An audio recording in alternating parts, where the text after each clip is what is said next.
అబ్బాయి బాడీ మొత్తం చల్లగా అయిపోయిందని చెప్పి నర్స్కి చెప్పాను కదా. తనైతే నీకేం పెద్ద తెలిసినట్టు మాట్లాడుతున్నావు, నువ్వు సైలెంట్గా ఉండు అని చెప్పి నన్ను కసురుకున్నారు. మా అబ్బాయికి కొద్దిసేపటికి కళ్ళు చుట్టూ మూతి చుట్టూ బ్లూగా అయిపోయింది. నేను మా అమ్మాయి హాస్పిటల్లో ఉన్నాము. మా అమ్మ అది చూసి షాక్ లో అలాగే నిల్చుండిపోయింది. నేను ధైర్యం చేసి క్యాన్లా మొత్తం తీసేసి అబ్బాయిని ఎత్తుకొని కిందికి డాక్టర్ దగ్గరికి పరిగెత్తుకుంటూ వెళ్ళాను. డాక్టర్ కొద్దిసేపు మా అబ్బాయికి నోట్లో నోరు పెట్టి ఊదాడు.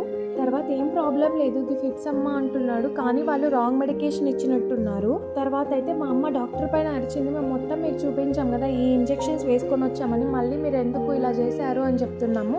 డాక్టర్ కానీ మా పైన రివర్స్ అయ్యాడు. సరే ఇక్కడ వద్దు అని చెప్పి డిశ్చార్జ్ లెటర్ తీసుకున్నాము. ఇంకా బెంగళూరు సెయింట్ జాన్స్కి అయితే రెఫర్ చేశారు.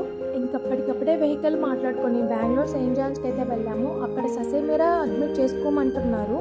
బెడ్స్ ఖాళీ లేవంటున్నారు. ఎంత రిక్వెస్ట్ చేసినా డౌట్ వచ్చి ఒకసారి ఫైల్ చెక్ చేద్దామని చెక్ చేస్తే అక్కడ ఆ డాక్టర్ అందులో ఏం రాశారో తెలుసా, man handling behave like street rowdies అని రాశారు. అస్సలు అక్కడ మ్యాన్ హ్యాండ్లింగ్ ఏం జరగలేదు. డాక్టర్ అయింది ఒక చిన్న పిల్లాడి విషయంలో ఇలా నిర్లక్ష్యంగా ప్రవర్తించినందుకు నాకైతే చాలా బాధ అయింది. అది రాయచోట్లోనే ఒక మంచి హాస్పిటల్, దాని పేరెందుకు లేండి. ఇప్పుడు మళ్ళీ వెహికల్ మాట్లాడుకొని తిరుపతిలో శ్వేత హాస్పిటల్లో అయితే అడ్మిట్ అయ్యాము. అక్కడ ఒక 4 days ట్రీట్మెంట్ జరిగిన తర్వాత ఇంటికైతే వచ్చేసాం. కొద్ది రోజులైతే బాగానే ఉంది. మళ్ళీ ఇలాగే ఫీవర్ రావడం స్టార్ట్ అయింది.